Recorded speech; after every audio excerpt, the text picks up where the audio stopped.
Okay, hey guys. So looking at the final blog for the No Impact Man. And so today I just kind of want to reflect back on the semester and talk about just kind of overall my thoughts, what I've learned from it, where I'm going to go from here. I don't think that there was any questions from previous blogs that I need to address. If I missed those, I'm sorry. Hopefully I got those all in my last video like a week and a half ago. And so, like I said, looking back, I think overall this project wasn't too difficult. It definitely had its challenges, which, just as a reminder, the project was to give up driving my car to campus for the semester. And, excuse me, my allergies are starting. And it's kind of rough. Anyways, and so my project was to just give up the car. So mostly what that's really looked like this semester is using our community shuttle. And it's been, like I said, it's not been that bad, but there's definitely been some challenges. Number one, weather. Weather was a big turn off. Just because some days we had a lot of snow. Obviously this winter was exceptionally bad, and the weather was often extremely cold, and so sometimes that meant I had to wait at the bus stop for 15 minutes and -5 wind chill, which pretty much sucked, to be honest. So definitely during those times I was in my head, all I'm thinking is, man, I wish I would have taken my car today, and because yeah, I still have to walk to my car, but I know it's right there. I jump in it, drive the 2.5 miles and back home instead of waiting for like 15 minutes at times. There was also some questions about the reliability of the transportation. If you remember, I talked about, and I think a couple of blogs actually, where we had some issues with the buses breaking down. Sorry, I feel like I'm going to sneeze. There we go. Sorry. And I said springtime allergies. I love the nice weather, but those flowering trees, they always get me.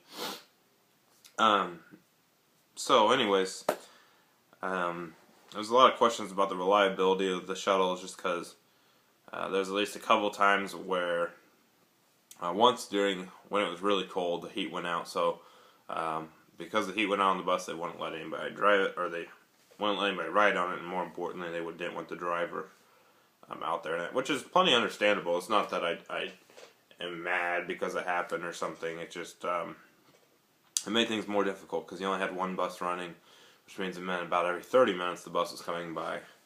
The bus, something else broke down the bus. I think it was suspension. It wasn't as bad because it was a little bit warmer at that time of the year. But overall, I never really truly knew. Hey, get down. And never really truly knew what to expect. It caused the main consequences is that I was late to class sometimes. There was also an issue with kind of definitely on my end, was just like the planning of my mornings, especially as I started this project. Just looking back and seeing how much time it took to get ready and take care of the dog in the morning, and there's many times where I'd miss that bus and then I had to wait 15 minutes, and which caused me to be late to class. So this is kind of an apology to all my professors out there this semester who had to deal with me being late. Totally my fault.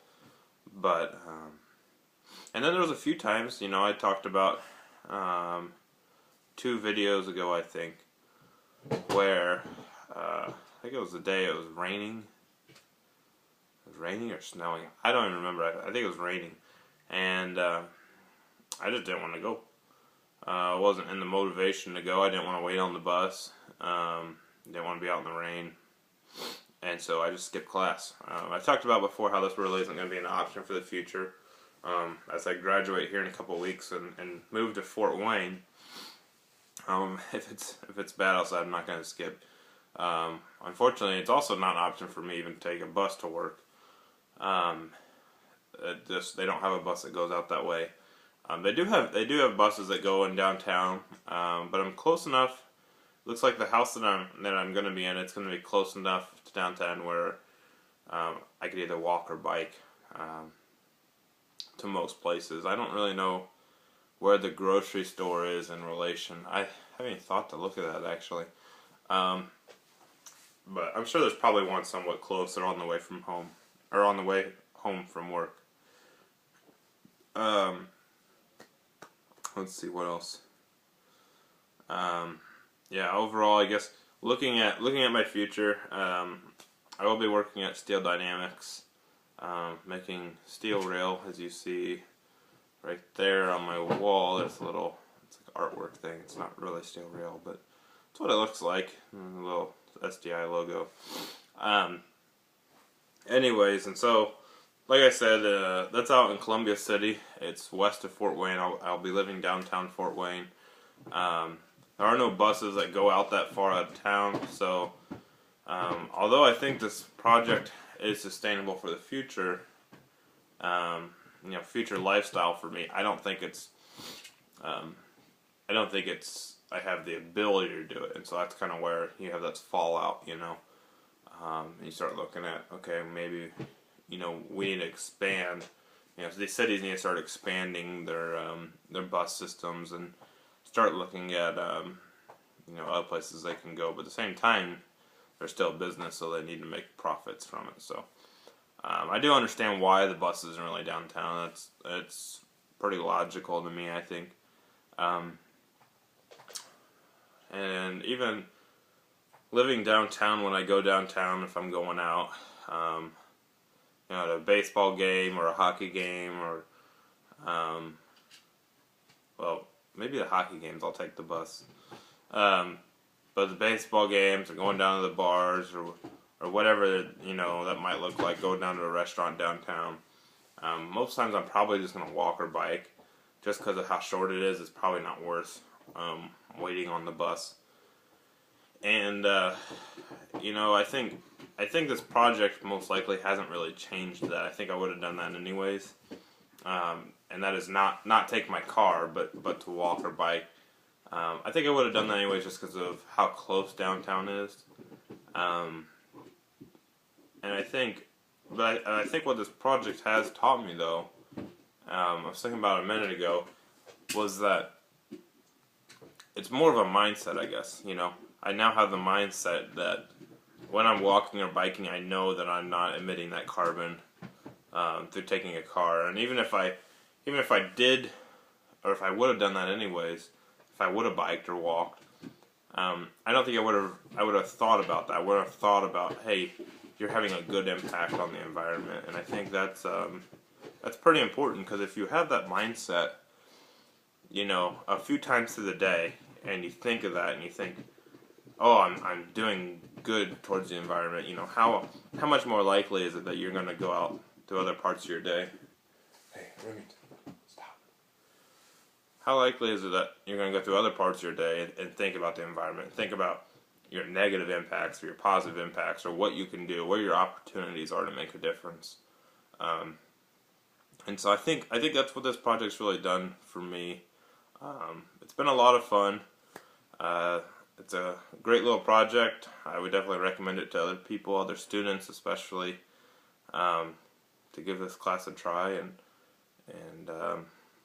give this whole project a try. It's pretty interesting. So with that, I'm going to sign out for my final blog. Thanks for watching my videos, and hope you have a great end of the school year. Thanks.